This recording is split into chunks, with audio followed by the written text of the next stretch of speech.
Matur nuwun Gus atas saudaranipun. Inji. Satu lagi boleh nggak Gus? Monggo. Ngeten Gus.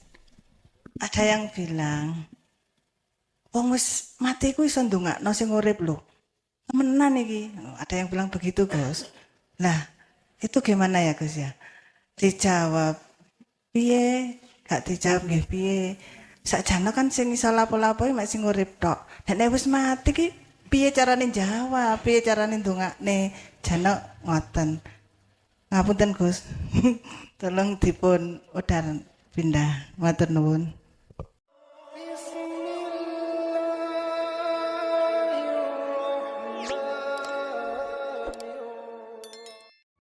Assalamualaikum warahmatullahi wabarakatuh. A'udzu billahi minasyaitonir rajim. Bismillahirrahmanirrahim. Alhamdulillahi rabbil alamin. Wassalatu wassalamu ala sayyidina Muhammadin wa ala alihi wa sahbihi ajma'in. Amma ba'du. Pemirsa yang dirahmati Allah, dalam kesempatan ini marilah kita sama-sama memanjatkan puja dan puji syukur kehadirat Allah Subhanahu wa taala yang mana atas nikmat dan rahmatnya kita semua mendapatkan limpahan kesehatan, keberkahan dan lain sebagainya.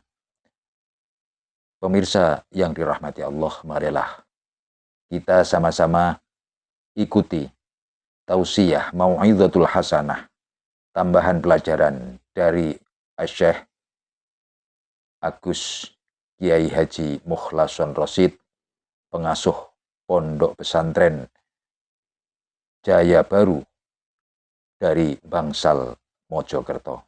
Selamat mengikuti.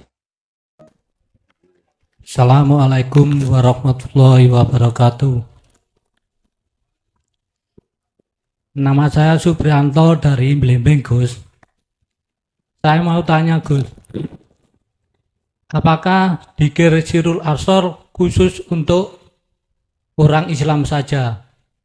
Itu saja Gus yang saya tanyakan. Wassalamualaikum warahmatullahi wabarakatuh. Waalaikumsalam warahmatullahi wabarakatuh. Apakah zikir sirul asrar yang tidak terucap yang muncul dari la ilaha illa anta subhanaka inni kuntu minadz zalimin yang tertuang dari surat Al-Anbiya ayat 87, apakah hanya umat Islam? Sing tak takokno kembali. Islam secara syariah, jasmani apa rohani? Iku kembalinya pada pertanyaan dari pertanyaan Anda. Istilah ulang tahun iki hanya untuk aku? Gak mungkin. Mesti semuanya manfaatnya untuk semua. Oleh bocoran nih gua situ. Matur suwun. Semua apa yang telah terlibat di situ semata-mata kita untuk apa? Ke depan tambah baik rohaniah kita pada Allah. Hanya seperti itu ya. Matur suwun. Bukan perkaranya kita terlambat, enggak ada. Allah terlambat itu enggak ada. Nek cara bahasa syariat sih tanggal 23 kemarin, sekarang tanggal 7. Enggak, syariat lah. Hakikatnya enggak. Enggak ada bedanya malam dengan siang, pagi, siang, sore, malam, enggak ada bedanya. Aina matuwalu fasamma wajhullah, dimanapun kau berada, bangadep ngidul, bangadep ngetan, bangadep mendukur, niku ada Allah bos. Kalau jawaban saya dari sisi syariat, syariat itu ya jasmani. Di luar Islam yang nggak mengenal sirul asrar, nggak mengenal la ilaha illa anta, nggak mengenal. Oke. Tapi saya lebih fokus menjawabnya itu dari sisi hakikat. Karena dari sisi hakikat inilah yang di situ tidak hanya untuk umat Islam jasmani saja. Tidak. Jasmaniamu bukan Islam pun untuk Anda.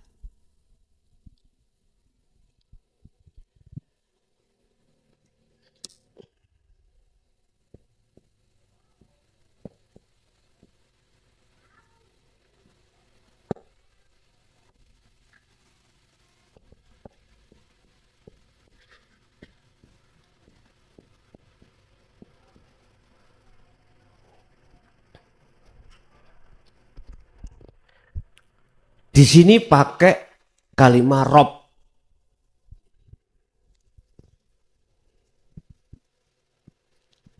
Kalimat Rob. Rob itu artinya adalah umum. Tuhan. Islam nyebutnya Allah. Selain Islam tentunya bukan Allah sebutannya. Bisa diterima, Pak? Oke, itu nama. Ada ayat lagi mengatakan tentang takwa. Ittaqullaha. Takwa siro Allah ing Allah. Sebab Allah itu yang menciptakanmu. Oh, kok Ittaqu rabbakumul ladzi khalaqakum. Ittaqu rabbakumul ladzi. Rabb pasti pakai Rabb.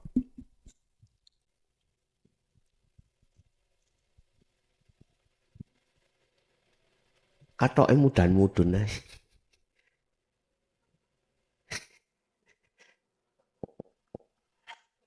Oh, sabuan, Pak.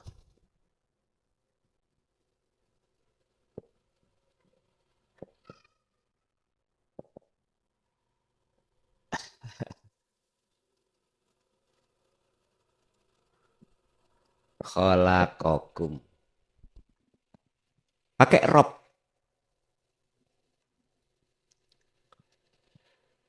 Wedya sira kabeh robbakum ing pangeran sira kabeh sifate robmu alladzi kang yaiku zat khalaqakum kang nyiptakake sira kabeh. Rob. Wa anibu dan kembalilah kau pada Tuhanmu ila rabbikum Tuhanmu. Lah, untuk bisa kembali pada Tuhanmu, disitulah Pak ada kuncinya. Kata Fatayat, miftahul jannah, la ilaha illallah. Kangen nih. Bukai tauhid, bos. Bukanya tauhid. Nah, di dalam tauhid itu secara umum, nah khususnya boleh saya katakan sirul asrar. Tauhid masa diucap sih? Prakteknya ya enggak. Contoh, la haula wala quwwata illa billah. Tauhidnya mana? Praktek hatimu diem. Main rasa. Main iman. Ternyata rasa atau iman itulah yang dimaksud sirul asrar. Jadi agama selain Islam pun kembalinya harus lewat rasa atau lewat dzikir sirul. Cuman bahasanya bukan disebut adzikru bisirul asrar. Enggak. Entah sebutannya apa. Ada yang mengatakan sholat daim. Rasa, bahasa Inggrisnya lewat apa? Meditasi mungkin. Terus macam-macam. Intinya wajib semuanya itu manakala ingin bertemu terhadap Tuhannya lewat sirul asrar wajib. Dan itu untuk semua manusia. Makanya, mengapa di situ Allah katakan wa anibu wis ndang baliyo sira kabeh ila rabbikum maring pangeran sira kabeh. Rabbikum kembali. Rabbikum. Ila rabbikum maring pangeran sira kabeh. Wattaqu lan takwa sira kabeh rabbakum ing pangeran sira kabeh sifate alladzi iku khalaqakum, yang menciptakan kau. Artinya yang memperankan kau. Berarti yang dimaksud Rob itu yang mana?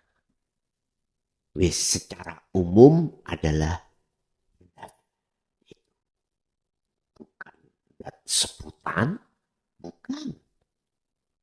bukan hidup sifat, bukan. Ya listrik itu demoken. Mesti kui kayal. Nikmat Pak, lu estu. Nyebak listrik nikmat, lu estu Pak, nikmat.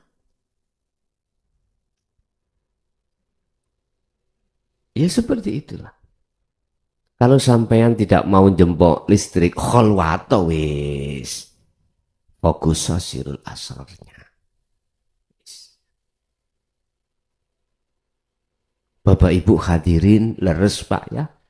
Jadi sirul asrar itu untuk seluruh umat manusia. Bukan hanya umat Islam secara fisiknya saja, ndak. Dan itu hanya dilakukan orang-orang yang sudah sadar sesungguhnya selama ini ruhaniyah kita itu berbuat zalim pada Allah. Makanya Nabi Yunus mengapa dimasukkan di perut ikan? Karena dia di situ merasa dirinya itu zalim selama ini pada Allah. Mana wujudnya zalim beliau? Mohon maaf ya.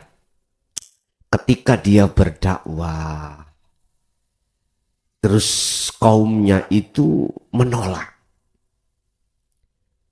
1-2 kali diingatkan tetap menolak, bahkan mencaci Nabi Yunus. Akhirnya Nabi Yunus keluar dari kaum sambil marah-marah. Hatinya sambil ngerutu marah-marah kaum itu. Dan berdoa, ya Allah hancurkan aja biar rasain dia. Tenang memang Pak, dihancurkan. Tapi ketika saat Allah habis mengadab, karena mereka sadar. Mereka itu kaum sadar. Tapi Yunus dihukum Gusti Allah, diuntal ikan nun.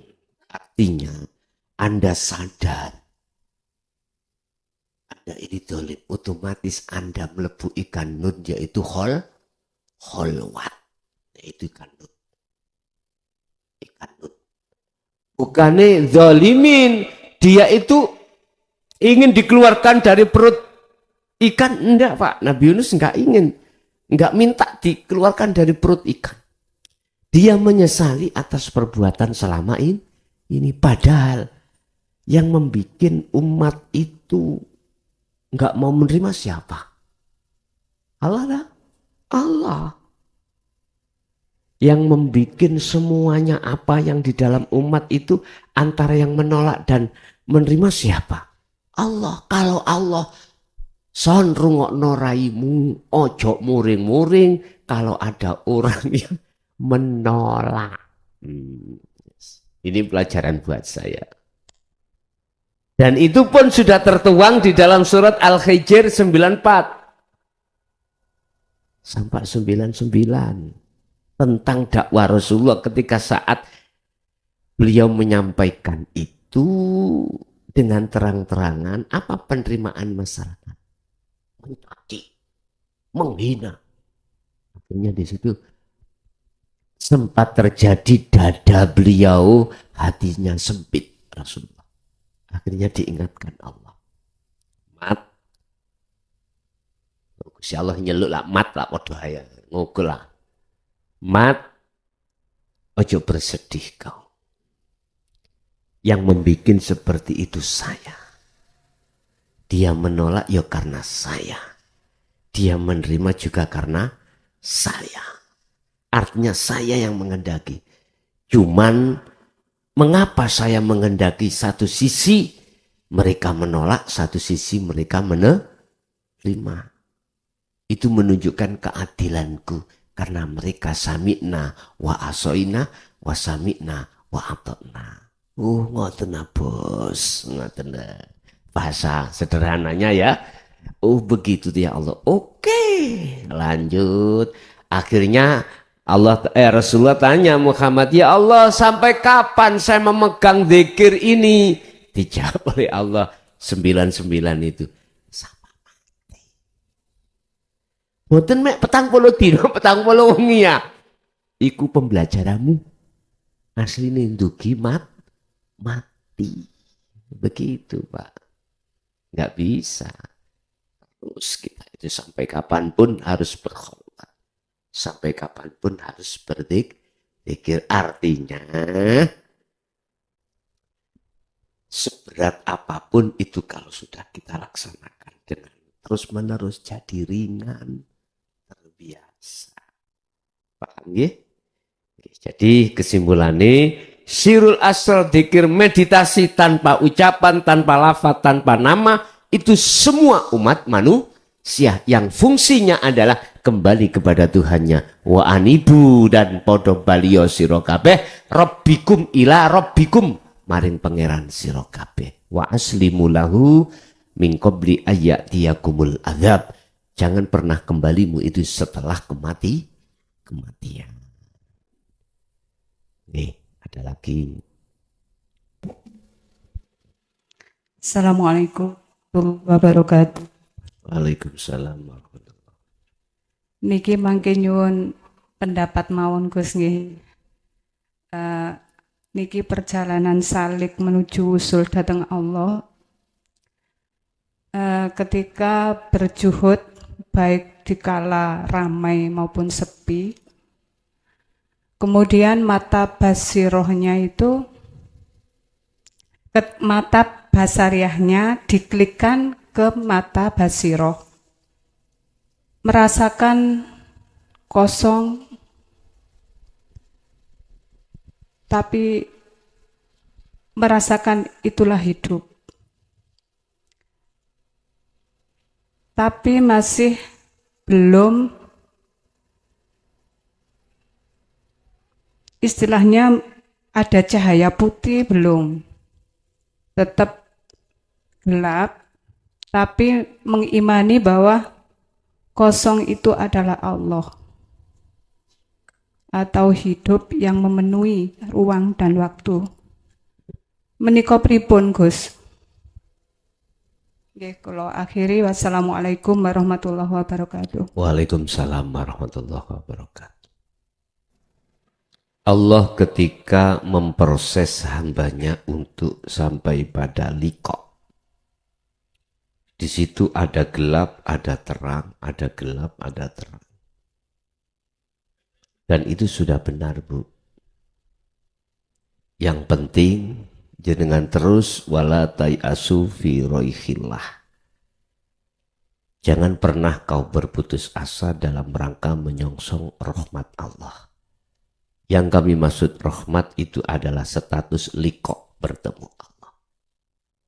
Allah pun di dalam gelap, Allah pun di dalam terang. Dengan gelap itulah akan jadi indah pada malam hari ini, lintang bintang-bintang akan jadi indah. Dan nyata sebab di dalam kegelapan inilah akan nyata, terang benderang, nyatanya lintang. Tapi ketika siang hari bukan berarti lintang itu tidak menyala, tetap menyala. Tapi tidak kelihatan dengan indah karena ada terangnya matahari. Jadi gelapnya menjadi indah, bukan gelapnya kita menjadi tidak mengerti. Artinya, tatkala jenengan itu tadi mendapatkan satu ruangan yang gelap, bentuk dari keindahan di situ dalam hati jenengan mempunyai satu keimanan Di dalam kekosongan itu juga Allah. Di dalam kegelapan itu ada kosong, kosong itulah Allah. Dan ini memangnya diterjadikan terhadap siapapun tatkala Allah memproses si salik menuju kewusulan pada Allah. Tetapi ingat ya, untuk menyempurnakan seseorang itu dikatakan profesional. Awalnya itu tidak profesional. Oleh karena dia itu terus-menerus melakukan apa yang menjadikan keahliannya, maka disebut profesional. Jangan dianggap profesional itu datangnya bim salabim. Ndak. Saya ja'alullahu ba'da usri yusra. Ingatlah, profesional.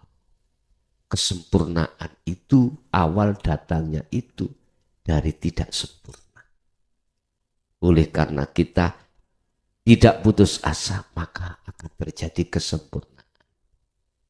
Lagi, orang yang tidak tahu tempat ini Karangploso, pertama mencari tempat ini ya tersesat, kesasar.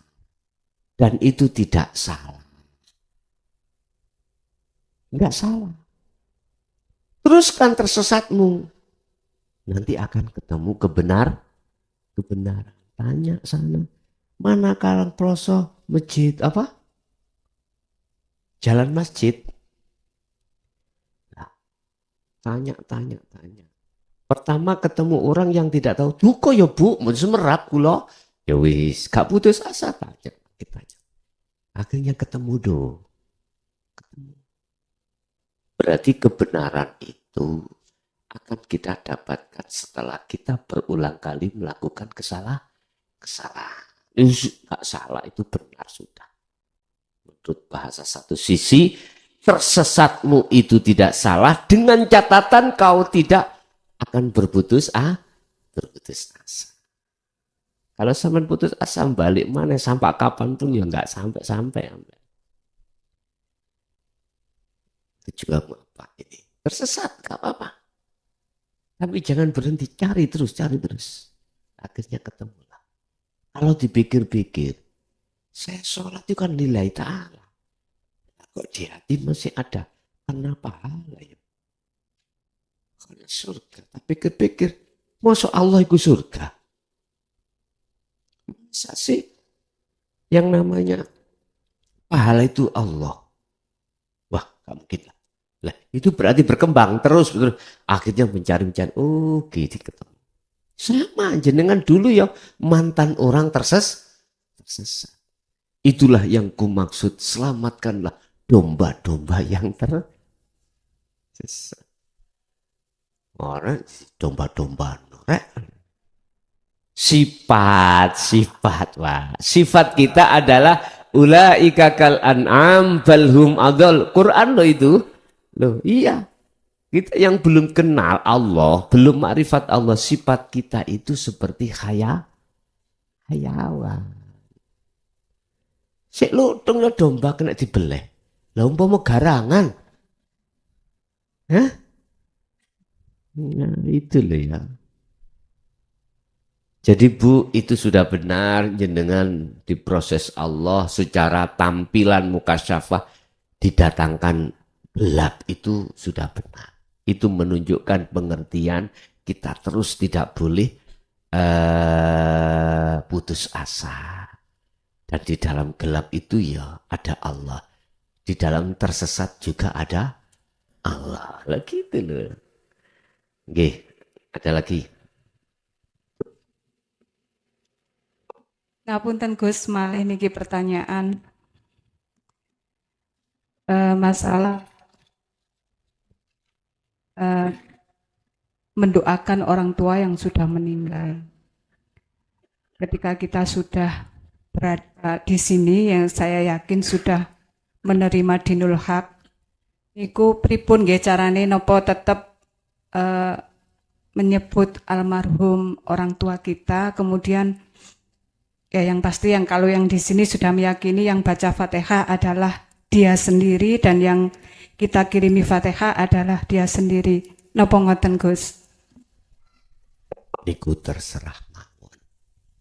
Saged ngoten, saged syariat dijadikan hakikat. Secara syariat tetap sampean sebut kados kula wau nyebut nama-nama ini. Kan syariate.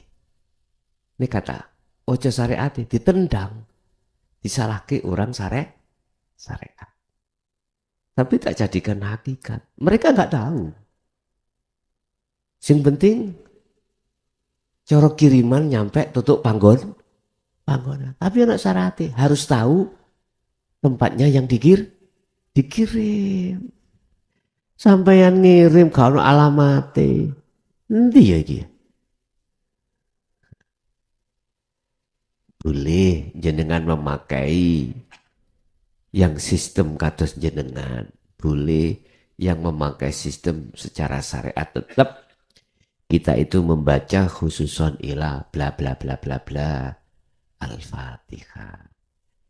Tapi ruhaniyah sampean lepas dari semua makhluk. Itu yang ku maksud tajalli, ngoten lho niki. Sehingga sampean wau sampean rumusno sing dikirimi yo dirinya, yang ngirimi yo dirinya dan lain sebagainya dirinya. Lah cepet nggih wong dirinya, mboten kesana-sana. Dirinya. Dirinya sendiri. Boleh seperti itu, monggo. Tanpa menyebut nama-nama. Sebab sebelumnya kan sudah ada sejo karep sampai si asib bisi cilakan dah. Adik diulangi wocong ini gak usah ya gak apa-apa. Tapi orang iku boleh ngarani sampai ngantuk. Diundang tahlil ning tonggo sampean teko langsung menentep. Jari kancane ngantuk gak ngantuk ya oleh akhirnya jadi fitnah. Suasana jadi fitnah. Padahal jenengan diem, jenengan itu justru genah. Genah. Tahu genah ya? Nyampe. Ya. Bagaimana hukum di bawah biar enggak kisru? Ya wis. Liyane maca tiketno, ya tiketno pisan. Ben gak dianggap wong itu biar nggak dituduh orang ngantuk. Kan nggak penak engkau secara umum ya undang tahlil ngantuk tidur. Ngono kok ya gelem go berkate. Ben gak ngono. Padahal yang berjasa iki man. Mengapa orang-orang Nahdiyin itu kok ngundang tahlil dalam rangka entah itu 1000-nya mbah, 100-nya bapak, itu kok tidak hanya orang dua? Tonggo kiwa tengen tok wis. Kok kadang sa RT ya kan. Iku maksud sebenarnya barangkali di antara mereka itu ada walinya Gusti. Lah di situ lah. Kasih Allah. Badai ngantuk, badai kaiso ngaji, badai apa, tetap undangan ae. Bila perlu wong embong-embong gendeng-gendeng celun kabeh. Boleh. Sebab itulah yang bisa tembus pada Allah di situ. Ini tas yang dimaksud awalatun solihun yada'ullah. Awalatan solihan yada'ullah. Awaladin solihin yada'ullah. Itu tas yang dimaksud itu. Bukan perkaranya anak kandung. Enggak. Enggak hanya anak kandung.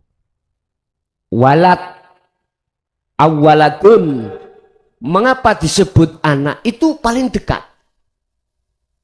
Hubungan paling dekat antara orang tua dengan anak kan paling dekat Pak.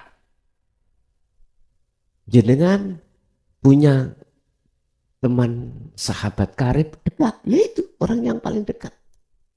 Jadi tidak hanya harus berbentuk anak secara syariat.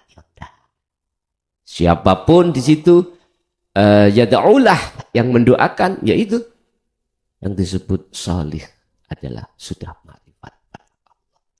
Paham nggih? Nggih. Nggih. Ada lagi.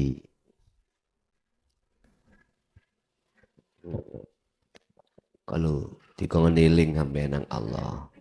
Assalamualaikum warahmatullahi wabarakatuh. Waalaikumsalam warahmatullahi Saya Anissa Iskandar Gus dari Batu. wabarakatuh. Mau tanya, ngeten Gus.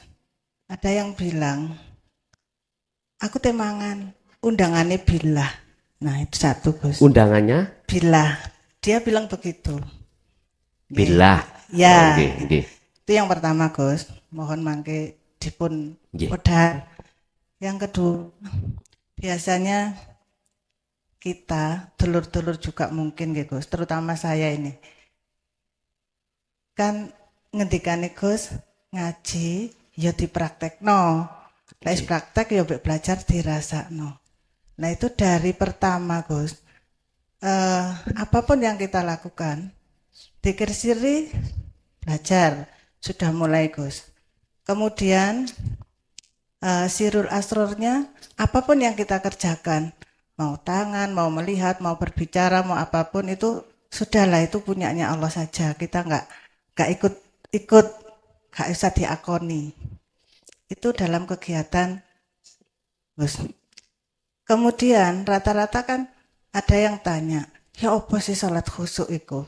Nah, saat saya tanya panjenengan, kok sholat itu kadang mulai takbir sampai akhir. Sudah ikut, wis iki kabeh penggaweane Allah dhewe. Tapi pada saat mulai takbir, mulai rakaat pertama dan seterusnya, biasanya itu mulai sudah Gus. Ono ae gitu. Nah, nanti balik-baliknya lagi Gus. Pas tahiyat baru. Nah, ya kan? Nggak saya saja Gus, ternyata dulur-dulur juga sama. Terus gini Gus, begitu dari rakaat pertama sampai akhir balik, nanti pas tahiyat itu gini Gus, at-tahiyatu sudah mulai itu baru asyhadu alla ilaha illallah. Gus, itu di mulut, di bibir kita kan bacanya la ilaha illallah. Nah, pola hati itu la ilaha illa ana. Nah, kemudian pada saat yang kedua wa asyhadu anna Muhammadar Rasulullah.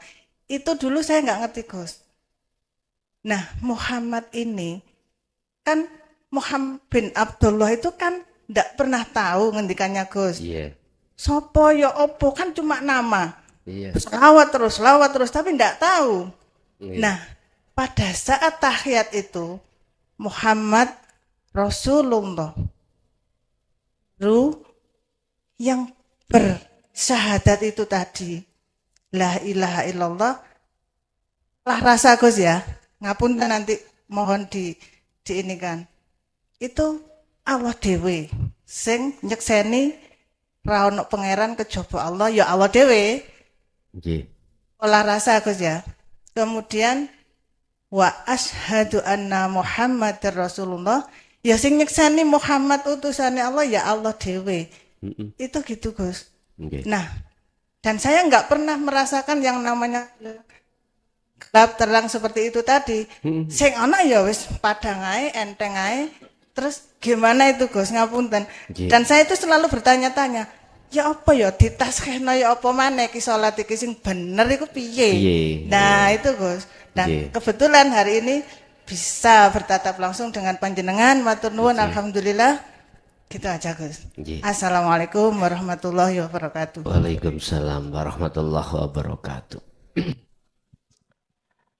Seluruh apa yang tertampil di dalam aktivitas kita, ya, itu adalah undangan betul. Makan lewat lapar lah, akhirnya dalam hati ada keinginan untuk makan.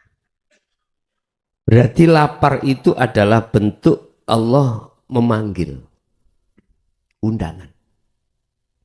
Temui Allah di waktu makan. Berarti kita harus ngetrapke maksud daripada la haula wala quwata illa billah. Termasuk kita ngetrapke wa inna ilaihi raji'un. Yang intinya di situ ada nafi isbat atau tahali tajalli atau penafian keakuan hamba dan penetapan keakuan Allah yang disebut anak di situ. Tapi lantas jangan dibawa ke luar apa yang sebetulnya di dalam. Gusti Allah mangan. Jangan ya. Gusti Allah mangan. Masa Gusti Allah mangan? Jangan dibawa keluar, maksudnya itu. Anak tadi jangan dibawa keluar. Jikalau terpaksa harus dibawa keluar, siaplah Anda disebut orang.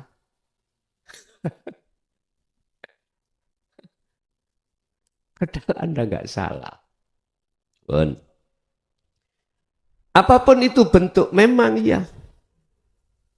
Wajib si ruhaniyah itu bertemu Allah di situ. Yang ngundangi kita. Apapun bentuk aktivitas. Saya juga begitu. Diundang Allah lewat anyes sih. Ya.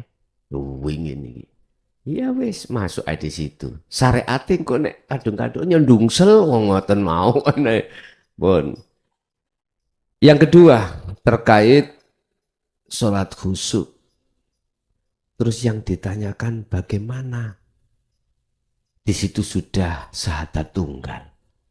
Ya itu benar. Cuman tetap harus saya jelaskan dari beberapa hujah dalam Al-Quran surat Al-Baqarah 238. Ya. Hafidhu ala sholawah wa sholatil wusta. Al-Baqarah 238. Ini caranya. Tapi apa syarahnya itu luas banget ayat ini.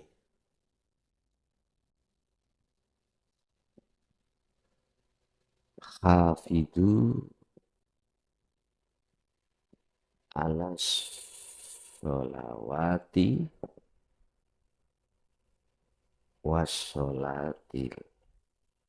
wassolatil wusta. Dua momen ini Pak.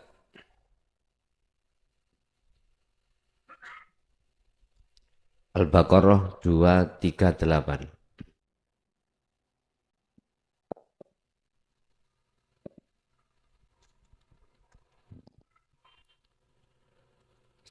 Jagalah. Sholat 5 waktu berarti hubungannya dengan jasmani. Wassolatil wusta, sholati ruhaniyah. Bagaimana? Kalau sholatnya jasmani wis paham ya. Ngadeg rukuk sujud lungguh beres. Dikawiti takbir dipungkasi salam. Ruhaniyah ini. Bagaimana sholati ruhaniyah? Itu tidak terlepas dari anik butullah wastani butawud. Iki sarai, Masya Allah Pak. Jadi ini Malang iki luas ya. Kalau nak sak pucuke. Wassolatil wusta ini tidak saya terjemahkan secara muhakamah. Kalau muhakamah sarai itu di dalam tafsir itu sholat asar. Wusta itu tengah asar. Ada yang berpendapat ulama sholat asar. Tapi saya tarik dari apa sarah atau tafsir mutasyabihahnya atau secara Al-Quranul Qadimnya ini proses ilmu amal istiqomah. Ngomong ilmu gak ono enteke, gak ada habisnya. Laku juga gak ada habisnya. Bahkan secara syariat sampai mati. Istiqomah juga begitu. Bon. Intinya bagaimana ruhaniyah itu ngomong syahadat sudah menjadi syahadat tunggal. Yang bersaksi pelakunya juga yang menyaksi, yang disaksikan itu ya yang menyaksikan. Berarti betul Bu jenengan tadi. Sing bersaksi Allah, yang menyaksikan juga Allah. Mana hujahnya? Mana dasarnya kalau yang melihat Allah itu Allah? Oke. Allah disebut Khaliq, sifatnya wujud. Ya. Kita disebut makhluk, sifat wajib makhluk adab alias tidak wujud. Oleh karena berlakunya hukum syariat dunia inilah masuk dalam sistem kita makhluk wujud sebab diwujudkan yang wujud, yaitu Allah atau Rabb, Tuhan. Asal kita kan nggak ada toh Pak. Adanya kita sebab diadakan yang ada, yaitu Allah. Oleh karena kita masih merasa ada sebab diadakan yang ada inilah akan menutupi dirimu, tidak akan pernah kenal dan tahu siapa yang sebenarnya yang ada. Tidak akan bisa. Karena kita masih merasa ada. Walaupun adanya kita diadakan oleh yang ada, manakala dalam diri kita masih merasa ada, inilah akan menutupi dirimu sendiri terhadap kebenaran yang ada tadi. Oleh sebab itu, jikalau kau disebut sudah nyata yang ada sebenarnya, kembalilah ke asal. Asal kita tidak ada. Ketika saat kita sudah dikatakan wa inna ilaihi rajiun, kembali ke asal kita tidak ada, maka di situ nyatalah yang ada. Pertanyaannya, apa mungkin perkara yang tidak ada bisa melihat bersaksi yang ada? Enggak mungkin. Sebab yang bisa melihat yang ada itu yang ada sendiri. Inilah sebagai bukti dalil hujah syahadat tunggal itu di sini. Mengapa harus ada syahadata ini? Nah gitu toh.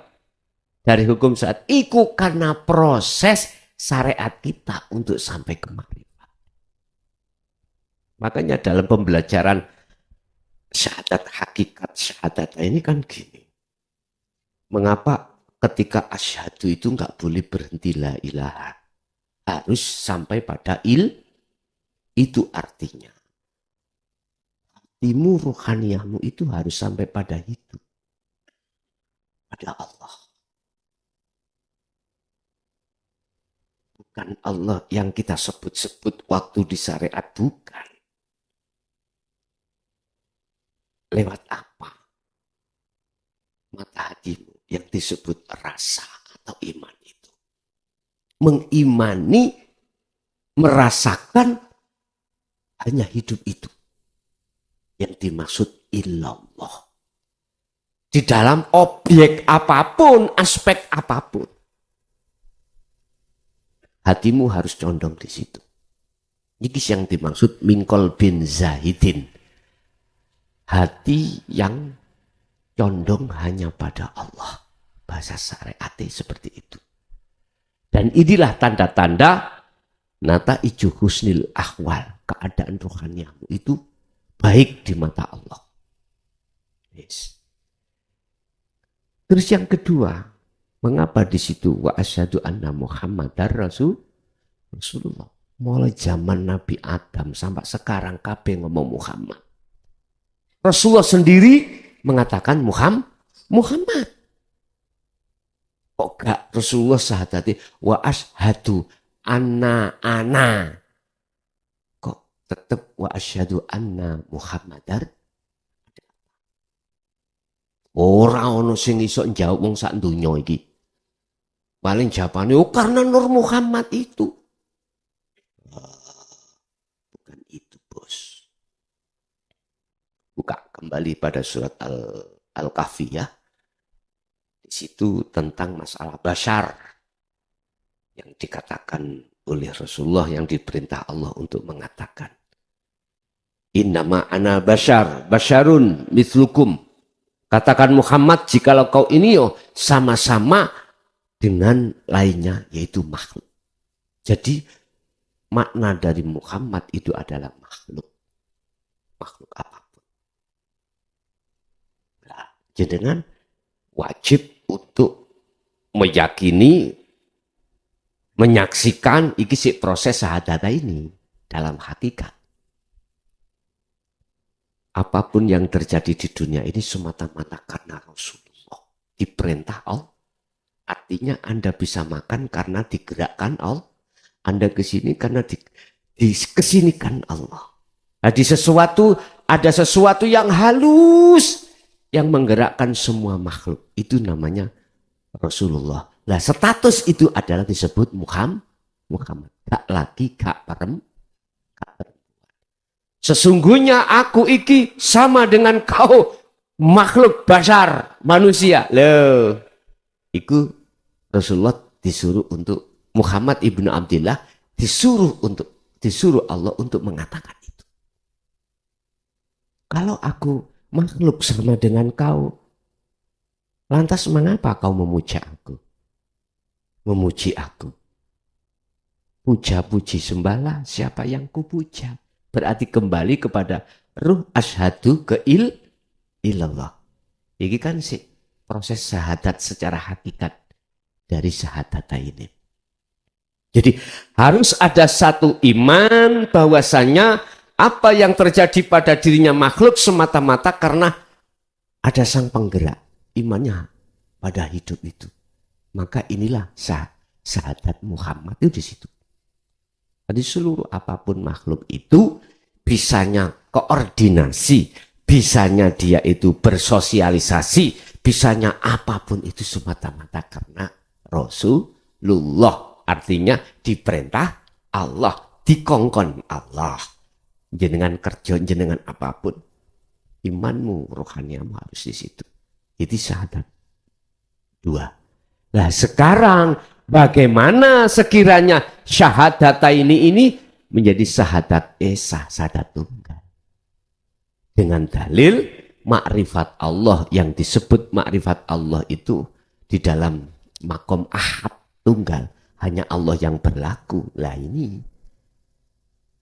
Maka Anda harus wajib melakukan atau zikir yang untuk sampai pada makrifat. Kalau sudah makrifat, berarti yang melihat Allah itu Allah sendiri. Lah kitanya mana? Tidak ada. Berarti yang bersaksi pada Allah itu dirinya sendiri. Terus pertanyaan berikutnya, mengapa kami itu tidak mengalami gelap dan terang itu? Dan itu kadang-kadang dalam sholat kami juga kadang lupa kliknya itu ketika syahadat, saklian syahadat tidak klik blas. Oke Bapak, tadi saya katakan, ingatlah bahwasanya Allah memproses kekasihnya itu tidak langsung kita itu bim salabim nek maksum. Gak bim salabim nang bakok. Kita itu dimasukkan di mahfud dulu. Di dalam mahfud ada fana dan kamil. Setitik klike pada Allah makrifate. Yang dikamil kata makrifate daripada tidak. Kalau sudah dimaksum bakok ya sudah. Diemmu, berbicaramu, pendengaranmu, penglihatanmu, tidurmu, terjagamu, ya udah. 1 detik pun tidak bisa untuk lepas. Kalau ditanya dari sisi sistem ilmu, sebab bagaimana itu? Ngomong sistem ilmu. Kembali jawabannya ada di surat Al-Ahzab. Mengapa Allah dawuh, wahai orang-orang yang beriman, udzkurullaha dzikron katsiron. Mengapa di situ ada katsiron? Teruskan, perbanyak zikir, ingatmu. Itu semata-mata untuk itu tadi, meningkatkan proses kelas dari kita fana ke kamil, kamil ke baqo. Itu secara sistem memang alasannya seperti itu. Tetapi kita harus ingat, Allah berkata, selain daripadaku tidak ada yang bisa memberikan manfaat atau mudarat. Bukan karena ketekunanmu beristiqomah, tidak, semata-mata karena rahmatku. Jaizkulah kau tak pindah dari satu kelas ke kelas berikutnya dan sampai kelas baqo. Begitu. Yang terpenting kita sebagai pelaku si salik itu apa? Proses perjalanan Anda untuk bertemu Allah, jagalah tali itu dengan semampu dirimu. Tali yang kumaksud adalah zikir. Begitu Bu ya. Jadi Bu, perkara gelap petang itu dalam jalur kasaf dan itu tidak menjadi tujuan kita dan enggak penting, dan itu juga penting. Artinya Allah menghendaki satu A seperti itu urusan Allah. Si B tidak mengalami gelap dan terang. Ya karepe Allah, yang penting enjoy, nyaman. Benar sudah. Inggih. Ada lagi. Berarti apa? Berarti wassolatil wusta iki harus dilakukan. Ruh itu harus juga melakukan sholat. Di tengah-tengah jasmani melakukan sholat 5 waktu. Sering saya kasih contoh. Ketika kau berdiri, rukuk, sujud, duduk. Udah sibukkan hatimu merasakan kehadiran hidup dalam dirimu yang menggerakkan ini. Mudah saja. Ngomong. Oke. Monggo silakan barangkali yang ada lagi. Matur nuwun Gus atas saudaranipun. Iji. Satu lagi boleh nggak Gus? Monggo. Ngeten Gus. Ada yang bilang, wong wis mati ku iso ndongakno sing urip lho. Temenan iki. Ada yang bilang begitu Gus. Nah, itu gimana ya Gus ya? Dijawab piye? Gak dijawab nggih piye? Sakjane kan sing iso lapo-lapo mek sing urip tok. Dan nek wis mati ki piye carane jawab? Piye carane ndongakne? Jane ngoten. Ngapunten Gus. Tolong dipun udar pindah. Matur nuwun.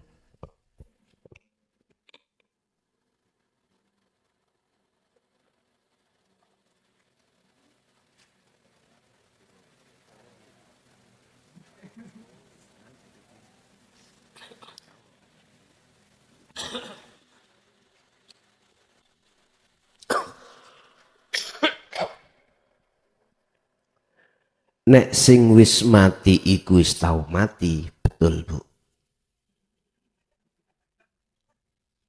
Bisa. Waktu di dunia sudah mengalami satu kematian. Betul itu. Kalau yang mati itu belum pernah ngalami mati sak jeroning urip, nggak bisa.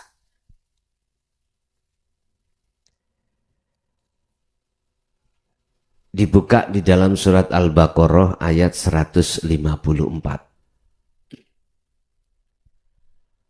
A'udzubillahi minasyaitonirrajim wala taqtulu lima yuqtalu fi sabilillahi amwatun bal ahya'u walakin la tash'urun. Jangan kau anggap orang yang mati di medan pertempuran zuhud itu mati. Jangan kau menganggap mereka itu mati. Bal ahya, sesungguhnya dia itu hidup. Cuman kau yang tidak tahu. Ayat ini manakala saya jabarkan di dalam pengertian dinul haq. Itu gini Pak. Kembali pada surat Az-Zumar ya tadi 54. Di situ ada lanafi, ada lanafi itu ada kalanya berfungsi dan tidak berfungsi. Hak berfungsi bagi siapa dan berfungsi pada siapa. Di akhir ayat itu ada kalimat gini Pak. Summa la tunsoru.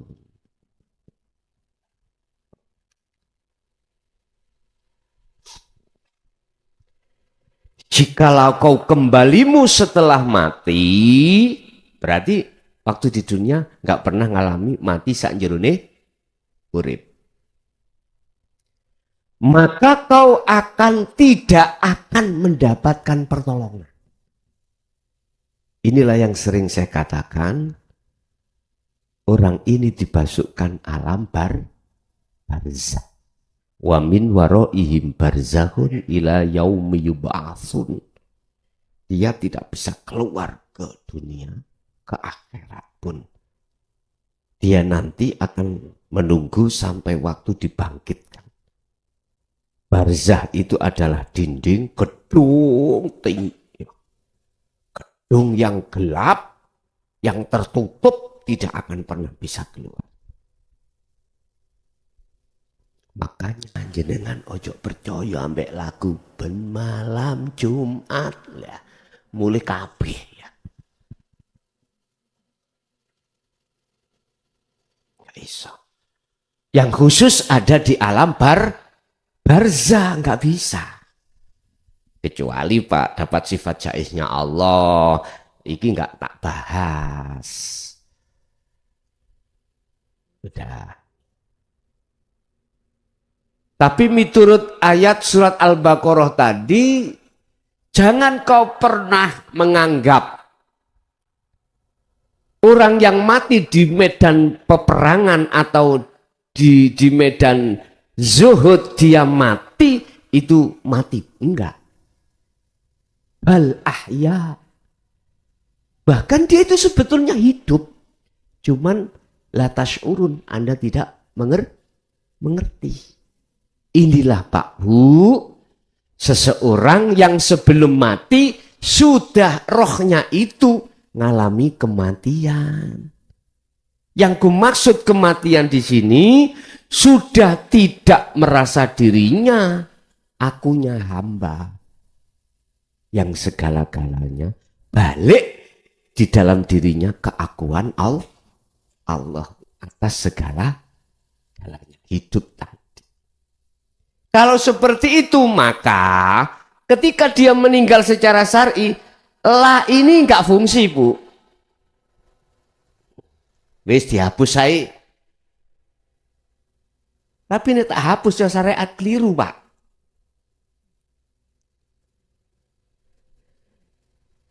Oke, tak tulis saya, gak apa-apa. Ya gak protes raimu.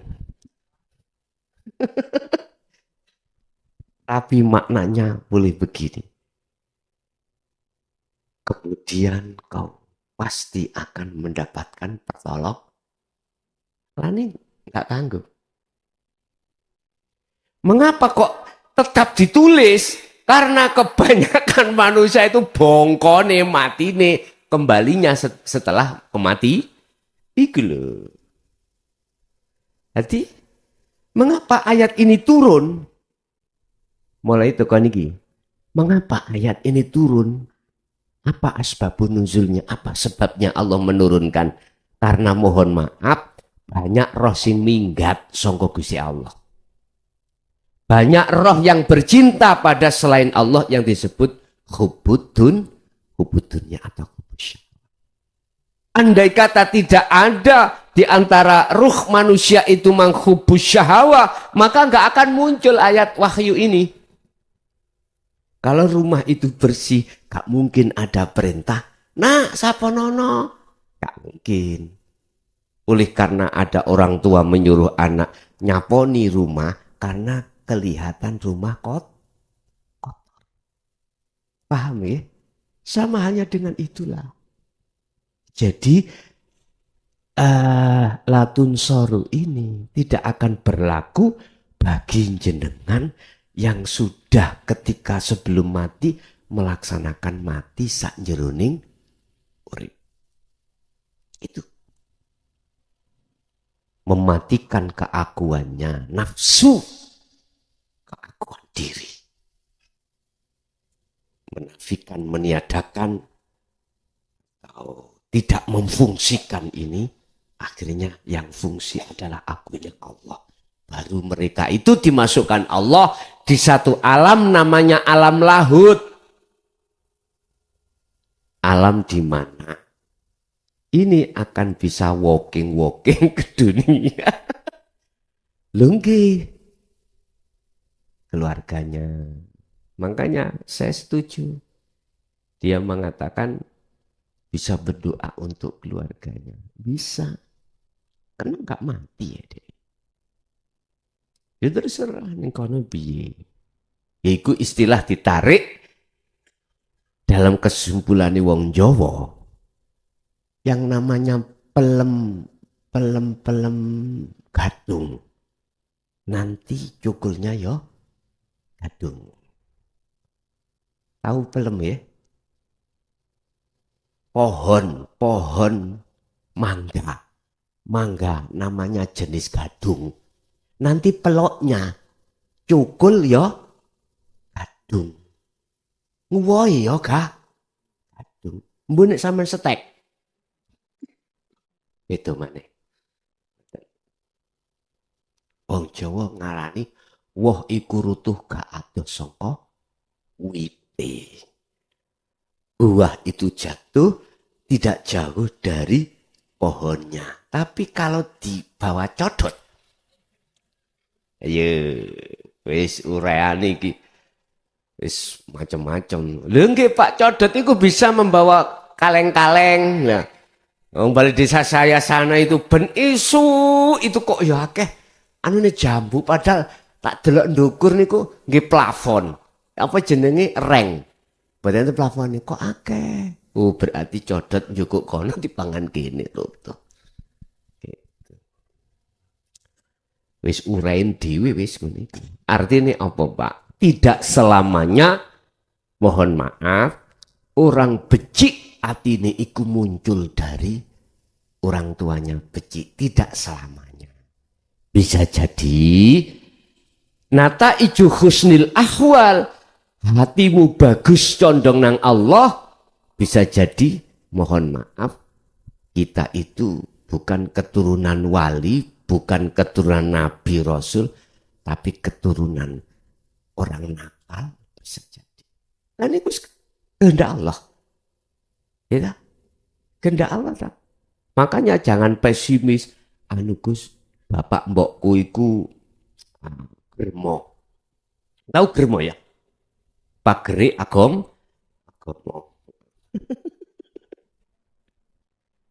Kulo kaget. Ono pondok iku germo. Kulo kinten germo iku PSK. Tiba tulisane pagere agama. Oh jangan pesimis. Ayatnya mengatakan Allah tidak melihat siapapun status. Tapi bagi mereka yang dikehendaki dari unsur manapun bisa jadi. Ngaten. Yang penting kita harus sadar. Jadi leres Bu, teng mriku saged. Jadi arwah yang dimasukkan Allah di dalam alam lahut hanyalah kekasihnya. Sayaquluna alladziina qalu udkhuluha bisalamin aminin. Malaikat itu gak wani takon marobuka. Gak berani. Sing takoki Gusti Allah kok lati takon Gusti. Mboten wani, Pak. Akhirnya hanya mengatakan selamat datang, perjalananmu aman, steril. Monggo, lewat pundi Anda masuk, tempatmu sudah disediakan. Nek gak percaya ndang mateo. Tapi yo iku sampean kudu bali sik nang Allah, monggo. Monggo lah. Monggo. Jadi orang meninggal itu ruhnya itu ada jalan dua. Ada jalan gelap, ada jalan terang. Tergantung ketika di dunia itu lewat jalan mana. Laksana sepur, kereta api, relnya masing-masing. Yang arah sana, sini, jurusan mana itu Yogyo, ya mesti rel yang Yogyo. Gak mungkin ngambil masinis itu atau kereta api ku mengambil jalur mohon maaf Pantura sana, nggak mungkin. Mesti ngambil jalur arahnya tujuannya kemana. Saya kulu naladina qalu udkhuluha bisalamin aminin. Para malaikat itu hanya bisa berkata, selamat datang, tempatmu sudah disiap. Nek percaya tuntutan aku sesuk. Lah iya. Lah iki dawuh. Sing dawuh duduk klason, Bos. Nek kuwi ndelok klasone mesti ngomong kadap itu. Sak kersa. Nggih. Itulah hamba-hamba arwah yang digendaki Allah lewat sifat jaiznya bisa menemui ahlinya. Cara guru bisa menemui muridnya. Itu semuanya juga atas dasar izin Allah. Oke. Ada lagi.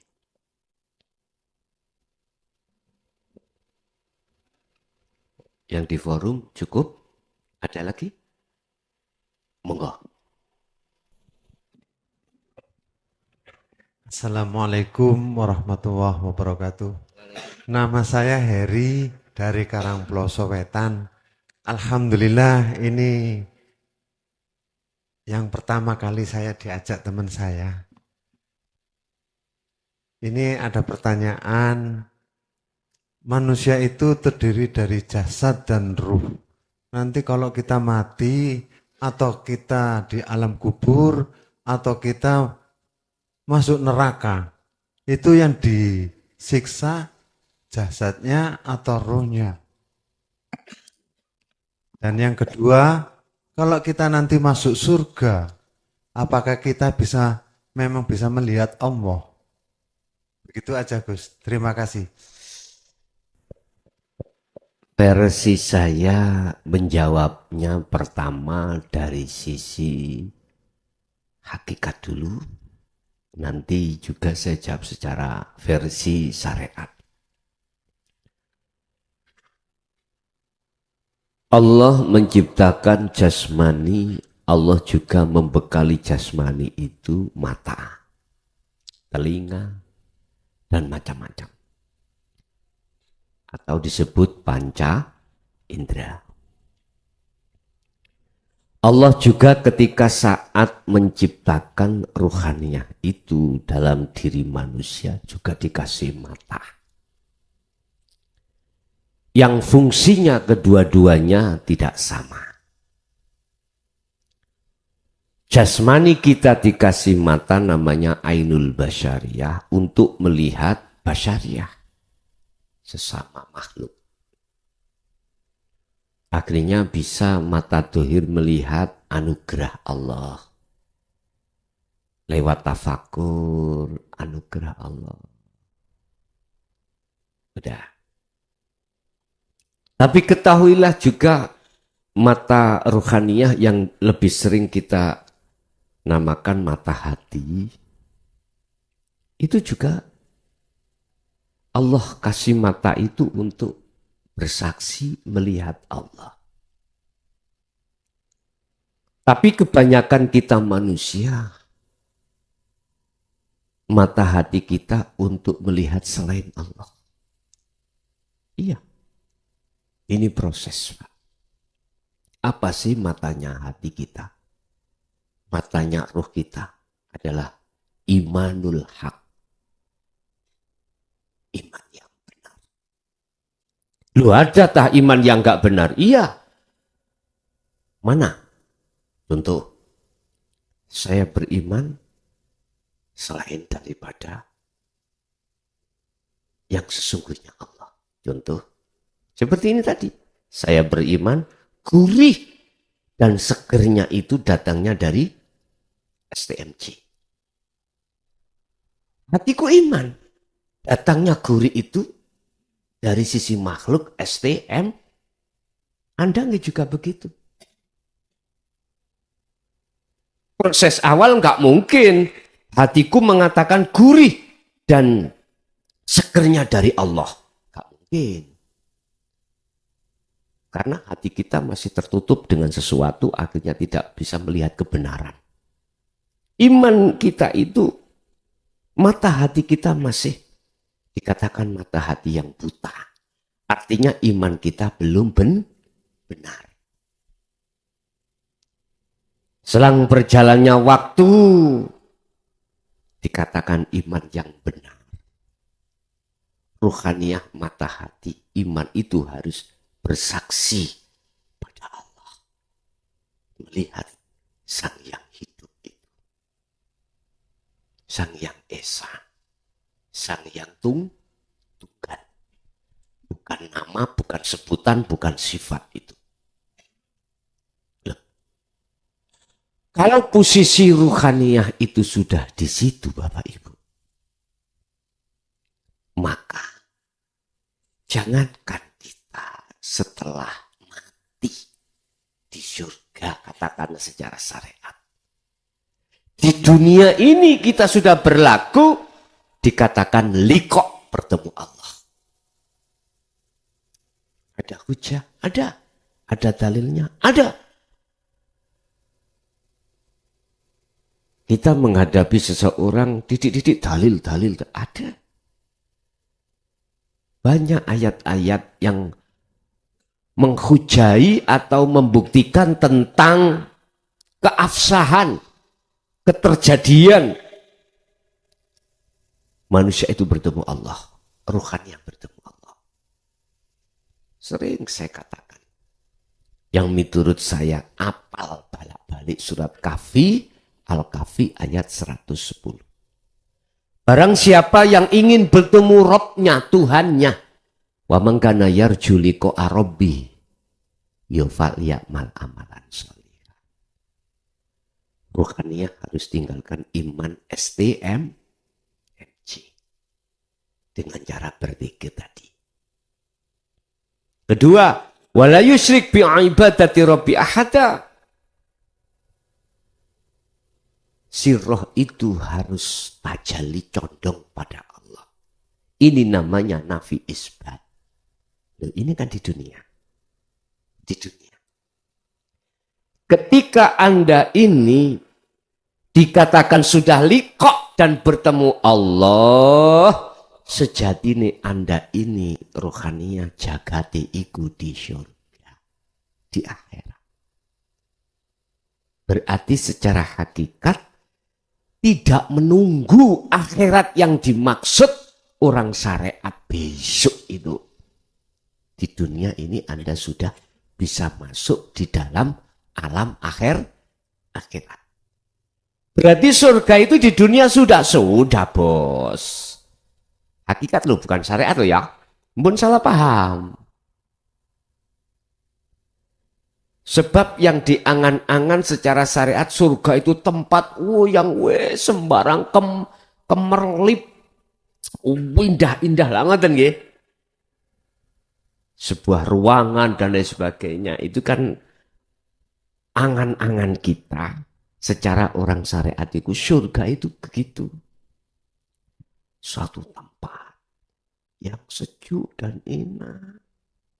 Bahkan ada keterangan, kau akan disiapkan bidadari. Waduh. Nah, terus piye nasibe bojone dhewe-dhewe.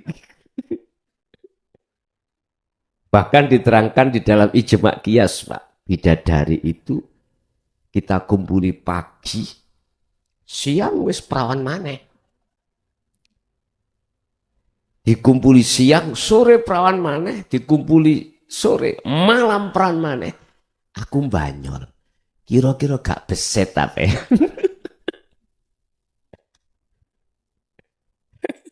Iki guyon ya, masa guyon. Udahlah. Apunten kakak. Jadi secara hakikat, jangankan yang dimaksud akhirat surga besok setelah hari kiamat dan hari kebangkitan, hari penghisapan, hari ngelewati Shiratal Mustaqim. Di dunia ini sudah. Secara hakikat, bukan secara syariat. Mana? Gini Pak. Lewat hujah ala bidzikrillahi tatmainul qulub. Ingatlah hanya dengan kau berzikir pada Allah, jiwamu akan tentram, hatimu akan tentram. Ini wahyu. Keasliannya itu ruhaniyah bertemu Allah dengan cara berzikir. Lah, zikir yang dimaksud yang menjadikan ruhaniyah bertemu pada Allah, kembali pada surat Al-Kahfi tadi. Fal ya'mal amalan sholihan. Zikir yang mana yang dimaksud amalan sholihan, perbuatan ruhaniyah ini? Ternyata itulah selama ini yang kami bahas, itulah zikir sirul asrar sebagai kunci. Manakala sudah sampai masuk di musyahadah, itulah fana'u dzikri. Baru ketemu.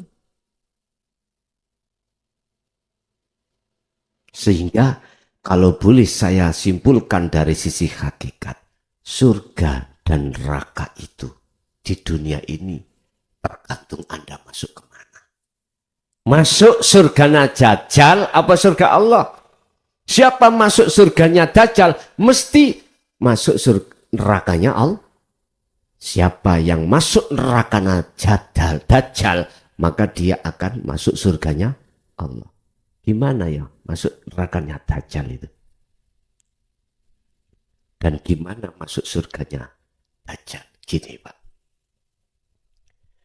Dajjal itu membuat Anda harus mengikuti dia. Ruhaniyah dipaksa untuk bercinta ambek syahwatut dunya dengan syahwatut dunya. Ini akhirnya pola pikir akal kita, pola pikir roh kita apa? Sukses dunia. Dituntut sukses dunia. Atau boleh saya katakan mengejar karier sampai S1, S2, S3, bahkan SSSS. Akhirnya jadi sabu. SS lah sabu-sabu. Iku kode Pak. Sing gak tahu mlebu penjara gak ngerti gak. Sing tahu mlebu penjara SS. Ini wis paham. Padahal maksudnya itu sabu. Bapak Ibu, siapa di dunia ini hatinya sudah klik Allah, mesti damai. Ketika nikmat dihadapkan Allah, kita bertemu Allah, menjadikan nikmat itu menjadi jalan untuk bertemu Allah, maka damai hati kita. Musibah didatangkan Allah. Justru musibah itu kita jadikan jalan untuk bertemu Allah di situ. Jadi nikmat sampai. Jadi menjadi tenang. Itulah syurga. Siapa di dunia sudah seperti ini, tak pastikan di akhirat pun secara syariat ahli syurga. Yes, wis. Gambar itu ya menyesuaikan dengan isi gambar. Ingat waktu SD sampai dulu MI sampai nek kepingin gambar sesuatu itu kadang-kadang diblat Pak. Tahu blat? Tahu blat ya? Oh bahasa Indonesia blat itu ya. Dijiplak. Kadang ini terus kayak tok diurek-urek lah ngoten nggih. Sing asli iki apa iki? Sing asli itu ya sing diblat wau. Lah, hasil blate iku tiruan. Artinya apa, Pak? Di dunia nek atimu iku jenjem. Jenjeme ati sebab ketemu Allah, di akhirat mesti jenjem. Di dunia siapa yang masuk surganya Dajjal, pasti dia akan masuk nerakanya Allah. Di dunia Pak, suka-sukanya adalah hubus syahwat. Sampai kapan? Sampai Allah katakan, hatta zurtumul maqabir. Sampai mati. Siapa yang bermegah-megahan dengan duniawiyah, alhaakumut takasur, akan menjadikan dia lalai pada Allah sampai dia meninggal. Sampai mati. Otomatis gambarmu sisuk ya. Jadi neraka niku Gusti Allah. Tapi sapa wonge, siapa yang ada di dunia berani masuk nerakanya Dajjal, otomatis dia masuk surganya Allah. Maksudnya apa? Ya itu tadi. Jenengan iki potongane wong hakikat iku melarat-melarat. Ora enak-enak tok. Artinya apa? Kita itu di dunia mepes rokok, mepes nyawa. Iriyadati wal adhkar, dituntut untuk kholwat, untuk hati tinggalkan yakfur bitawud, meninggalkan kesenangan dunia ruhaniyah. Ketepatan jasmaniah walaupun isih gembul dengan kenikmatan dunia atau kesenangan dunia, tetap sampai ikuman diwajibkan tetap untuk meninggalkan cintanya hati pada selain Allah. Wabot Pak, sorong. Kalau dibanding dengan mereka enjoy enak-enak. Itu nerakanya Dajjal. Nerakanya Dajjal tampilannya panas, tapi ketika dimasuki adem. Ya naru kuni bardau wassalaman ala Ibrahim. Memang api itu sifatnya panas, Pak. Sifat itu nanti akan dihilangkan Allah. Api nggak bisa apa. Bisanya panas karena ada Allah. Berhubung Anda kekasih, api gembul api, ya nggak panas. Api gembul api, nggak apa. Paham maksud saya? Gini loh bos.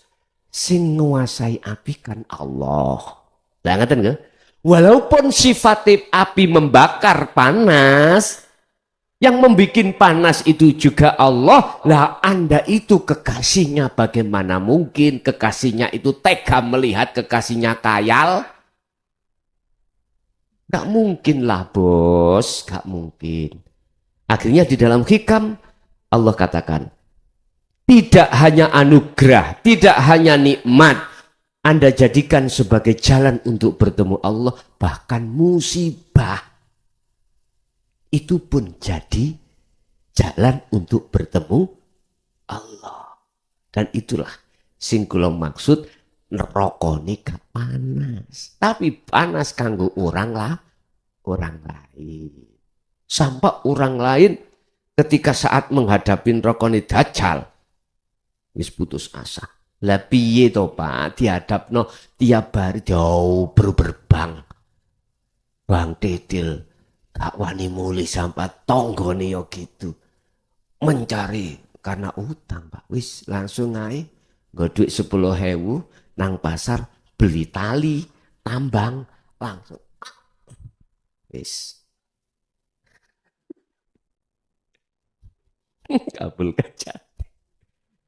Yes, itu yang pertama. Jadi tidak hanya ahli syuhud, di akhirat di dunia pun bertemu Allah. Terus secara syariat tidak bisa diterima keterangan ini. Bertemunya Allah itu besok ketika di akhirat di surga. Apakah benar? Ya takok kiai sing ngomong ngono mang. Benar apa ndak? Insya Allah. Lah ngoten nggih. Menurut keterangan itu memang benar di akhirat besok kita akan bertemu Allah bagi mereka yang ada di surga. Padahal itu kinayah. Kinayah. Menunjukkan terhadap diri kita bahwasanya lewat anugerah surga itulah kau akan bisa bertemu. Surga itu anugerah. Lewat anugerah itulah kau bisa bertemu berhubung angan-angan kita. Surga yang dimaksud besok di akhirat. Akhirnya di dunia kita nggak ada kesempatan. Waktu kita gunakan untuk kembali dan bertemu Allah. Akhirnya apa? Kita masuk di dalam pemahaman pertemuan terhadap Allah itu setelah kematian secara jasmani ini. Pertanyaan saya, betulkah itu? Dan seluruh dunia tidak ada yang bisa menjawab. Karena belum pernah mengalami. Hanya karena dasar keterangan sebagai hujah ini. Iya dan tidaknya sama-sama semuanya mengatakan katanya. Kata kiaiku. Ya, ngerti nggih. Terus ya ini sing wis gak ono. Kata kiaiku. Kata-kata. Oleh sebab itu biar enggak kata-kata, katanya. Buktikan dirimu sendiri dengan cara bagaimana. Berlakulah nafi isbat di dalam la ilaha illallah. Nafikan la ilaha illa, la ilaha dalam hatimu. Kemudian isbatkan illallah. Artinya apa? Lakukanlah khalwat uzlah dengan meniadakan, tidak berlakukan selain Allah. Iman-iman selain Allah tiadakan. Lalu disitulah kalau sudah betul-betul tiada selain Allah dalam hatimu, akan muncul Allahnya. Baru Anda akan bisa dikatakan telah membuktikan. Biar enggak katanya. Sebetulnya sederhana, Pak. Tidur kau. Wis. Tidur, minta petunjuk sebelum tidur kau pada Allah. Ya Allah, aku pengen mati ya Allah. Ngoten mawon. Ya Allah, kalau pengen mati, pengen tahu alam barzah itu bagaimana. Misalnya, betulkah terjadi seperti itu yang diceritakan? Terus betulkah saya itu nanti akan mengalami satu alam penghisapan, alam bla bla bla bla? Ya tanya situ.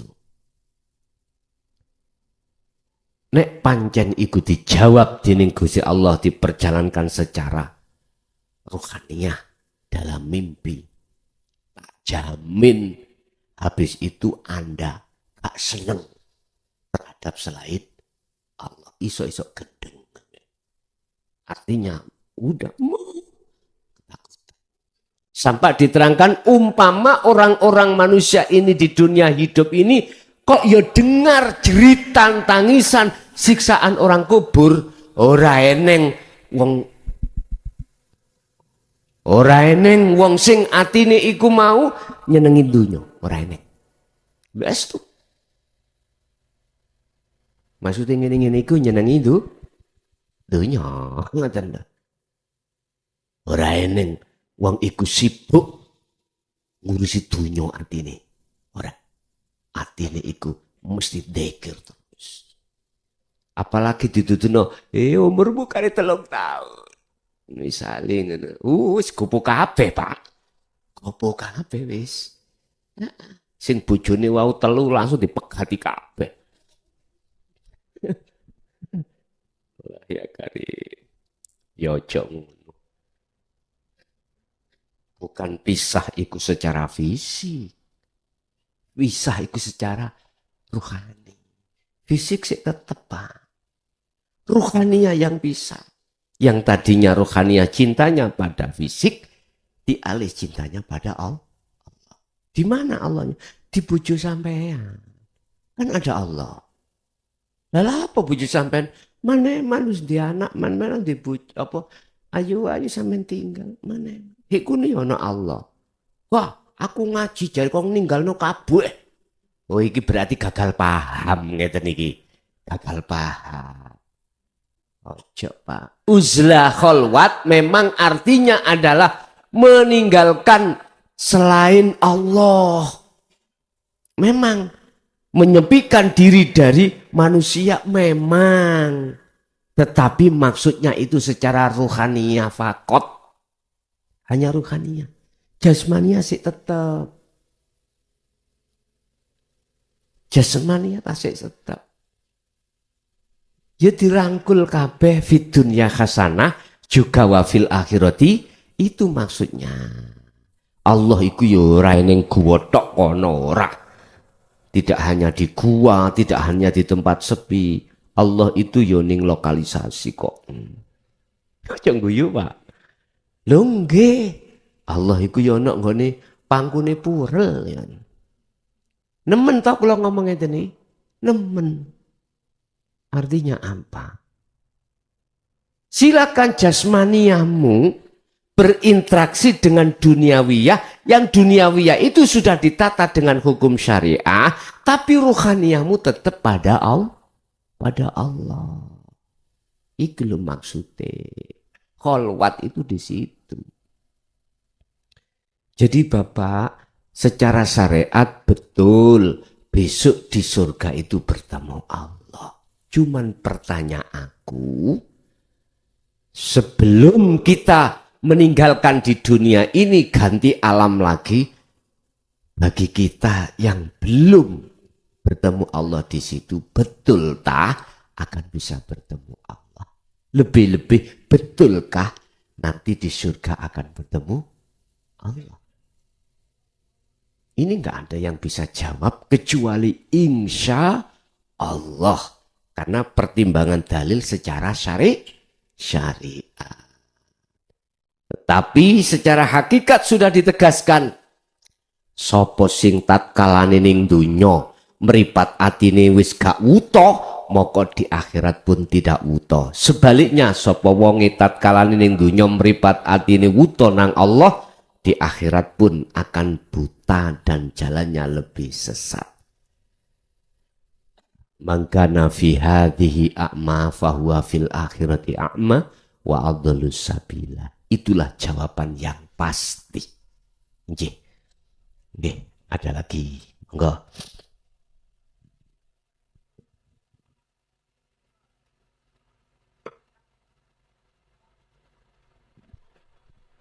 Cukup di majelis? Ya, yang sudah masuk bisa kami terima. Assalamualaikum. Waalaikumsalam warahmatullahi. Dari mana Bapak? Saking Bapak Syafi'i dari Kudus. Dari Kudus, silakan Bapak yang ditanyakan. Ya. Dan saya Pak Yai Basin Perso. Kita kan sudah yakin kalau selama ini itu kan sakit datangnya dari Allah, nikmat datangnya dari Allah. Yang secara syariat itu katanya itu ada penyakit disantet orang. Santet itu ada atau tidak atau banyak? Kan sakit mesti sakitnya di berat orang atau disantet orang. Nggih. Apa banyak nggih? Nggih. Jadi penjelasanipun. Nggih. Insyaallah. Assalamualaikum warahmatullahi wabarakatuh. Waalaikumsalam warahmatullahi wabarakatuh. Apakah penyakit santet itu datangnya dari orang? Dan apakah itu ada? Nah. Ini boleh mengingatkan gue. Nggih, dibuka di dalam kitab Mambaul Hikmah. Ya. Di situ ada berbagai banyak cara untuk mengirim sesuatu pada orang. wong kae bisanya gendeng, itu ada di situ. Dikirimlah kita lewat beberapa wirid bagaimana dia itu yang menolak cintaku akan jadi gila padaku. Ada. Kalau melihat dari satu sisi Bapak, satu sisi ya, kayaknya ya, yang ngirim itu manusia. Oke. Bentar, ada yang masuk. Kita terima. Halo. Oh, dipateni. Ini pun. Saya teruskan. Ketika saat kita itu bergaul di dunia mukasyafah, Pak, itu pasti iman kita diseret terhadap orang. Diseret oleh nafsu untuk beriman terhadap selain Allah dengan bentuk yang ngirim penyakit itu adalah manusia. Bahasa sederhana secara Jawa disebut santet. Nah gitu nggih? Iya memangnya. Bahasa secara syariah ada. Kumpulan-kumpulan itu masuk di dalam kitab Mambaul Hikmah. Wow. Ning kuno wajib cara-cara berbagai mana cara. Di dalam dalail aja juga ada. Hikmah faedah daripada dalail macam-macam.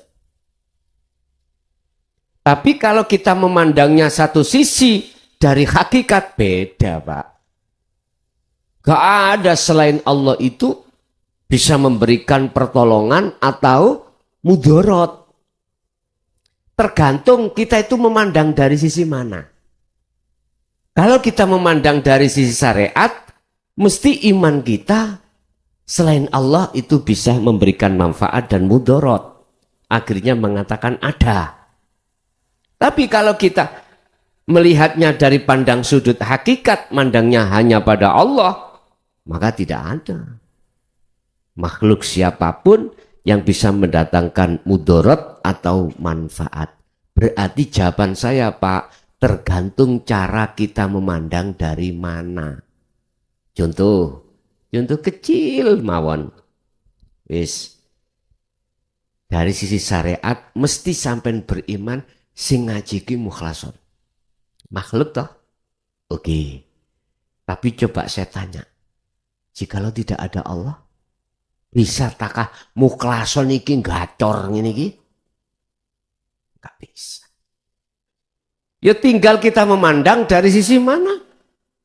Kalau memandangnya dari sisi syariat, ya otomatis mukhlason yang memberikan seruan.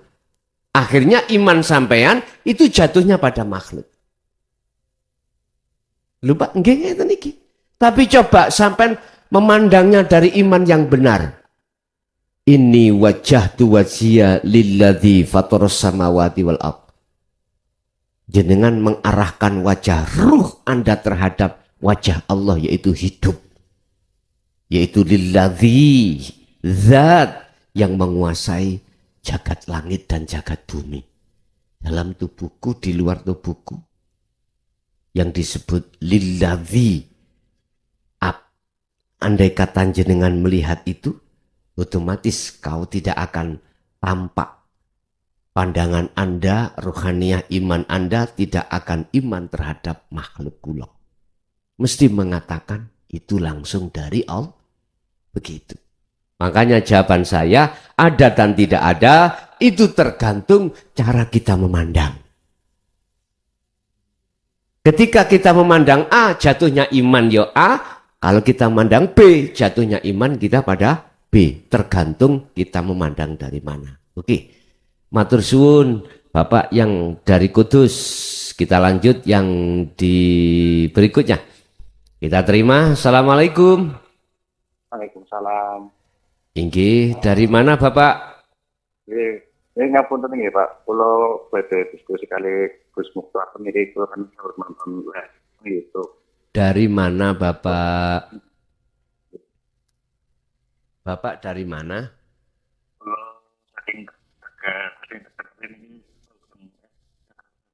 Oh gitu. Nggih, langsung.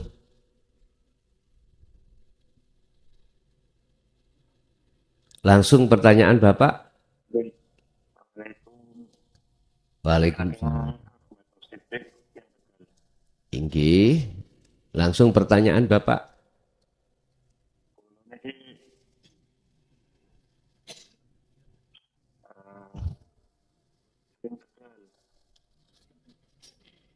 Iya, yang ditanyakan Bapak apa?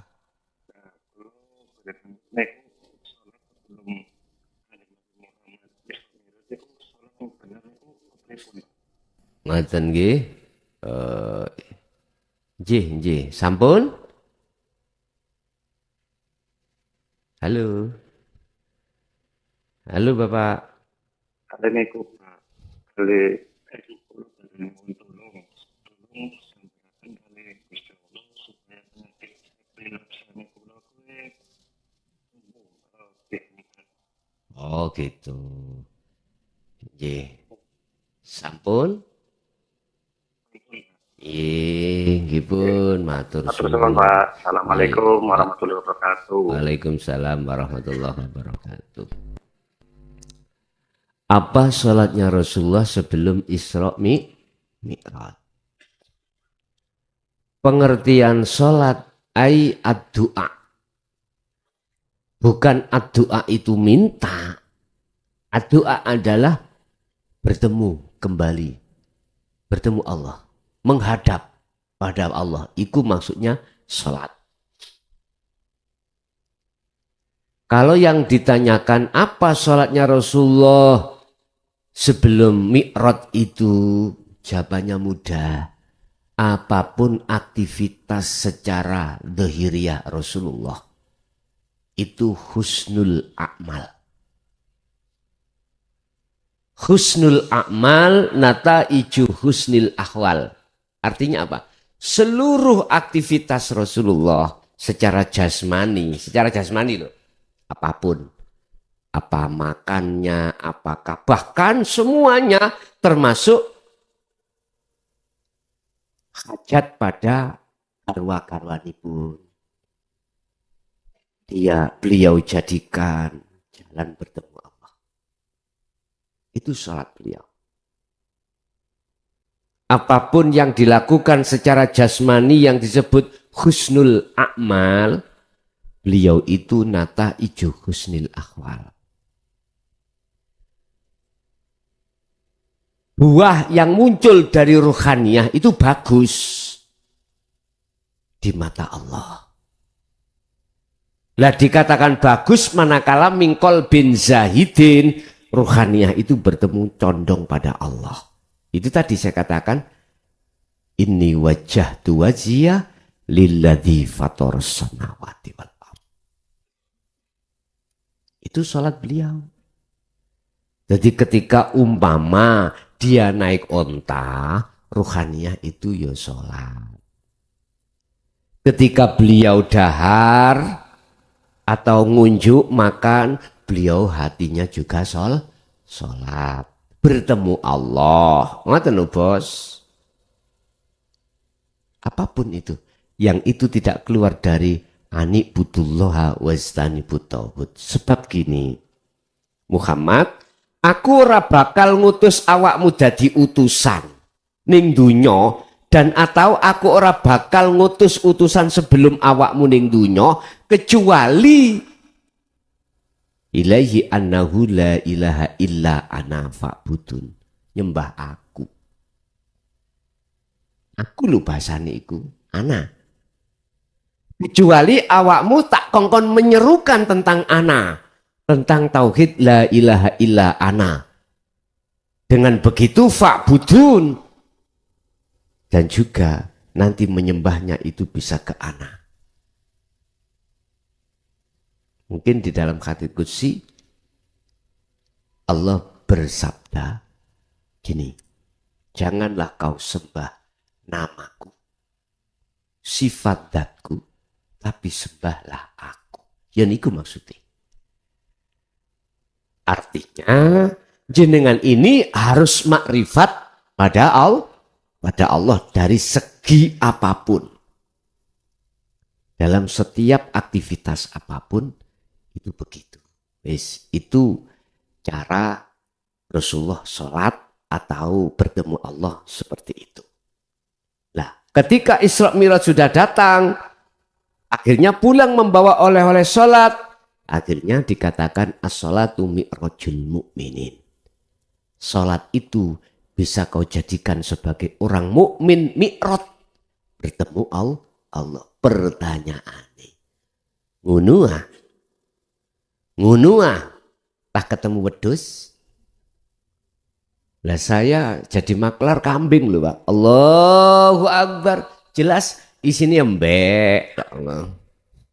Iya mak, mangkek no 3 juta ya. Wong tak tawani 2 juta 2 juta 800 langsung gak dinyange. Lah wis mau wikir ngono iku. Wah kali. Padahal 2 juta 800 sudah badi 500. Kok dikai 3 juta lah enak.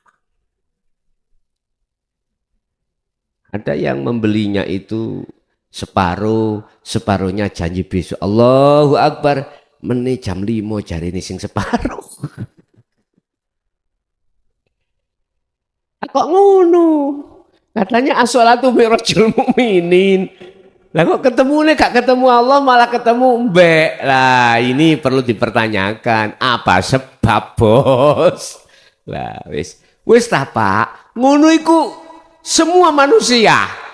Seperti itu semua kita, apapun status kita, wis ta, selama Anda belum bisa bertemu Allah, mbela.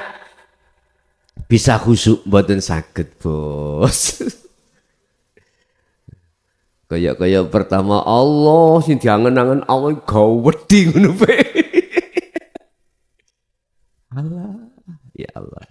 Kula ngritik ngeten iki bukan menjatuhkan, Pak. Saya ngritik itu membangun supaya Anda jangan seperti itu terus. Ngoten lho maksud kula. Enggak menyalahkan ndak. Memang proses kita itu seperti itu awalnya, gitu. Fatalaqqa Adamu min rabbi kalimatin fataba alaihi. Nabi Adam itu namanya nabi, Pak, ya.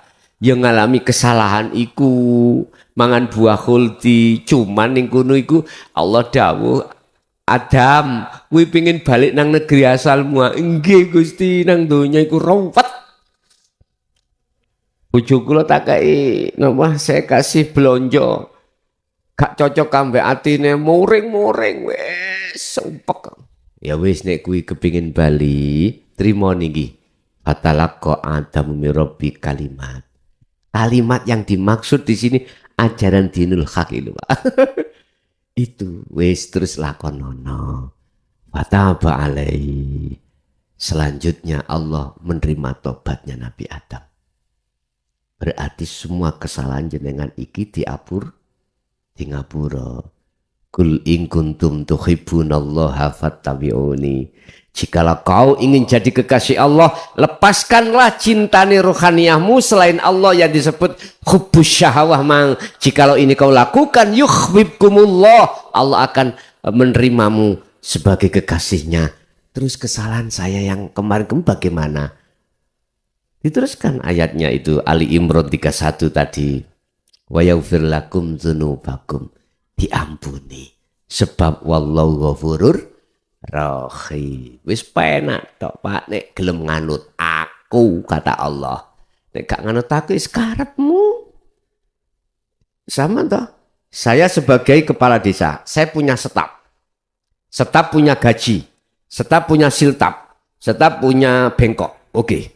Kamu nggak masuk 1 hari tak potong 50.000.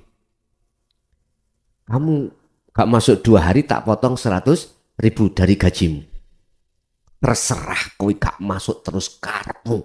Sing penting tak potong gajimu. Padha mek ngeten. Sami, tak total 1 bulan gajimu berapa? 3 juta. Oke, 3 juta dibagi 1 bulan 30 hari. Tinggal berapa? Katakan rata-rata ketemu 1 hari 50. Ya tak potong 50. Aku enggak melarang kau tidak masuk kerja. Enggak, silakan. Tapi konsekuensinya tak potong gajimu. Akhirnya jangkep sak wulan gak nrimo gajian. Ya gak usah nelongso. Sudah aturan. Sudah aturan. Sama dengan hal yang seperti itu Bapak Ibu. Oke. Jadi Bapak atas pertanyaan jenengan di Tegal tadi, yang sekarang ada di Kudus. Apa mang? Oh iya Jakarta. Pertanyaannya apa mang?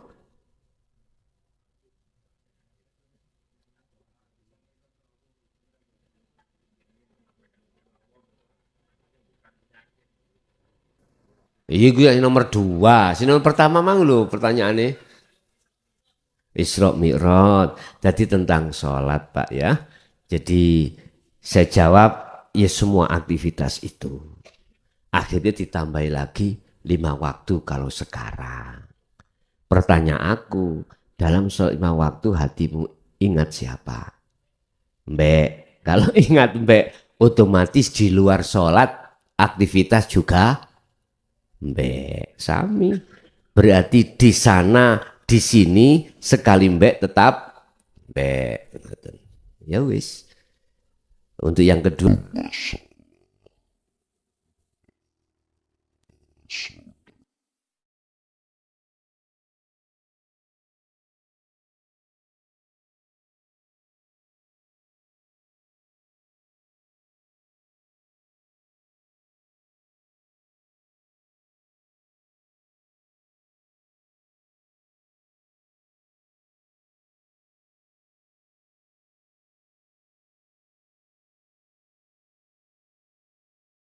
Walah sih jam 11 ini. Kalau sudah, oke, saya tutup. Bapak Ibu hadirin jamaah rahimakumullah. Itulah apa yang telah diberikan pada Allah dari Allah untuk semua hambanya yang dikehendaki.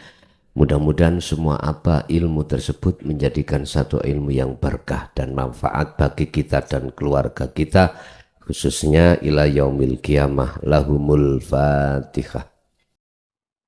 Pemirsa yang dirahmati Allah, begitu tadi uraian dari Gus Mukhlason Rosid. Semoga apa yang disampaikan bisa menjadikan tambahan ilmu bagi kita semua, yang akhirnya apa yang kita lakukan, utamanya dalam masalah ibadah, menjadi sempurna. Demikian dari kami, kurang lebih mohon maaf. Assalamualaikum warahmatullahi wabarakatuh.